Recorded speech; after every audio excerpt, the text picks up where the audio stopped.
Primordialmente, nunca. Nunca, nunca, nunca. Ah, mas eu li uma redação nota 1000 que usou primordialmente. Ela não usou, ela não tirou nota 1000 porque usou primordialmente, não, tá? Nem em primeiro lugar, nem em primeiro plano. O 1000 foi pelo contexto, foi pelo todo, foi pelo uso de outros conectivos. Mas o primordialmente, o em primeiro lugar, não é um conectivo que o Enem considera como interparágrafo, que é capaz de ligar um parágrafo ao outro.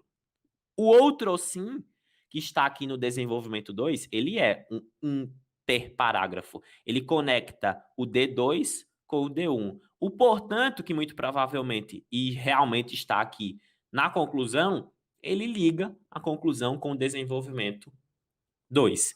Já o primordialmente, ele não liga nada com nada, tá? Ele está só elencando uma ordem, uma prioridade. É essencial pontuar que a violência contra transexuais decorre da baixa atuação das esferas governamentais. Aí ela explica no que concerne a criação de meios que coíbam tal problemática. Veja, olhe o que é começar a dar mais informação à informação. Vou ser bem redundante aqui.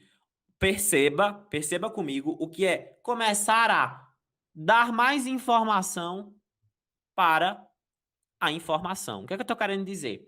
Na introdução, linha 6, leia comigo, linha 6, linha 5. A aluna diz que esse cenário antagônico, esse cenário complexo, esse cenário desafiador, esse cenário perverso, é fruto da negligência governamental. Mas ela não explica para o avaliador que forma de negligência governamental é essa.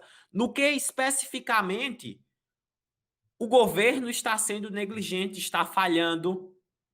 Não há esse detalhamento. E não é obrigatório. Poderia, mas não é obrigatório, porque o parágrafo é o parágrafo de introdução. Não tem a finalidade de desenvolver nada. Mas o desenvolvimento tem. E ela desce para o desenvolvimento, linha 7, linha 8, acompanha aí comigo, afunilando essa informação.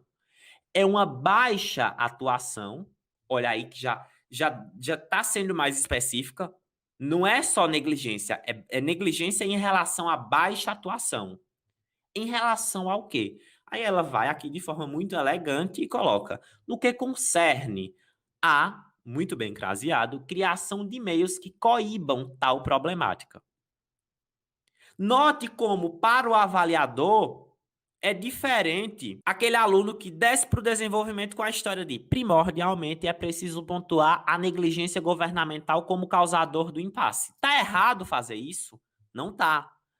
Mas note a especialidade da informação. Desça para o desenvolvimento, linha 7, linha 8, acompanhe comigo, e perceba que a informação é mais especializada, é mais detalhada. E aí o avaliador percebe que quem escreveu o texto tem noção do que um desenvolvimento precisa ter. Não tenho ideia, porque eu ainda não terminei de ler, se esse desenvolvimento de fato está digno de 200 pontos na competência 3, mas já começa muito bem. Já causa uma boa impressão. Matheus, boas impressões, elas são avaliadas? Não, boas impressões são só boas impressões, porque ele pode começar muito bem e deixar o final horrível, né?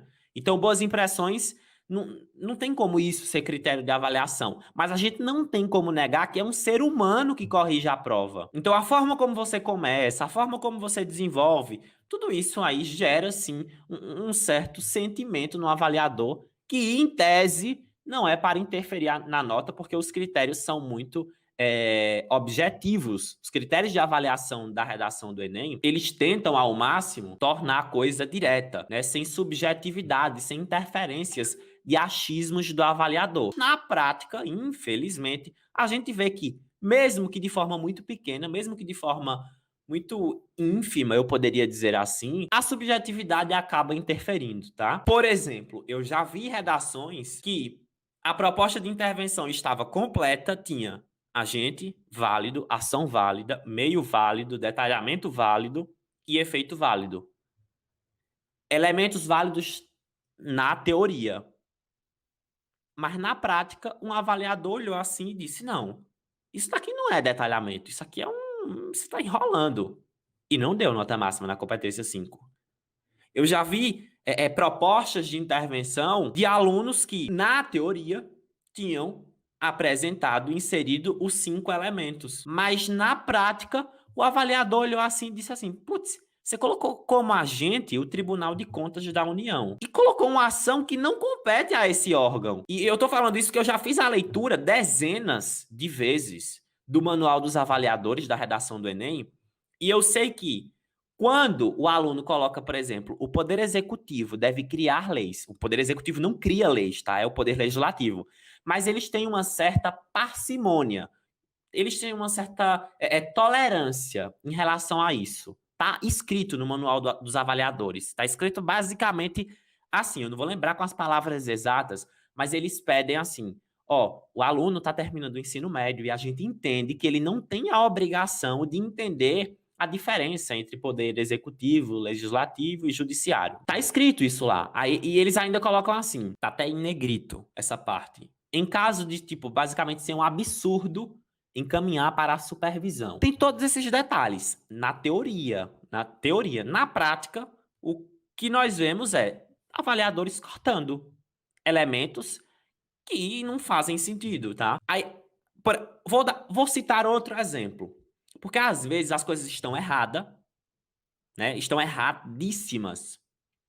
Vocês sabem que o Enem tem certa tolerância e meio que vocês erram de propósito. Eu não vejo muito sentido nisso, eu não entendo a lógica de quem quer fazer essas coisas. Mas, por exemplo, o repertório sociocultural. Eu, quando fiz a minha redação nota 1000, eu coloquei Hannah. Eu coloquei HANNA. Na verdade, o nome da personagem da série falta um H no final. E isso não pode penalizar o aluno. Tá escrito no manual dos avaliadores. Aí, assim, às vezes as pessoas me fazem uma pergunta assim: eu posso errar o nome do Bauman na redação, porque é Zygmunt Bauman. Você não vai colocar só Bauman, você não é íntimo dele, tá? Eu vejo vocês colocam, às vezes as pessoas colocando só um nome da pessoa. De acordo com Suassuna, não. De acordo com Ariano Suassuna. De acordo com, sei lá, Kent, não. Você não vai colocar de acordo com Kent. Você vai colocar. A pronúncia tá errada, tá?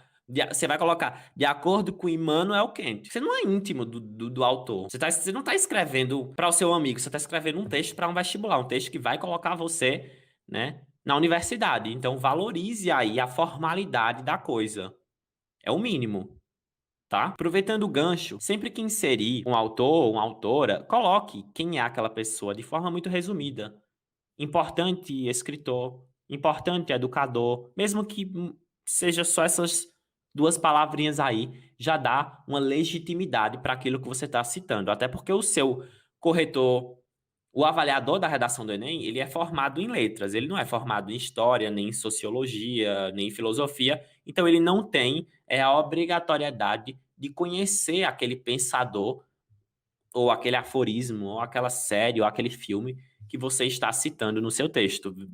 Por exemplo, a série 13 Reasons Why, os 13 porquês, quando eu citei na minha redação do Enem, eu fiz questão de colocar que a série era exibida na Netflix. Matheus, que idiotice você colocar que a série é exibida na Netflix. Não tem importância, óbvio que tem. Dá um Google depois e vê quantas pessoas a Netflix alcança. Isso é estratégia textual, pessoal. Não é uma série exibida, sei lá, numa praça específica da cidade do interior de São Paulo. É uma série exibida numa plataforma de streaming com um custo relativamente acessível, exibida para o mundo inteiro. Então, é uma série que alcança muita gente.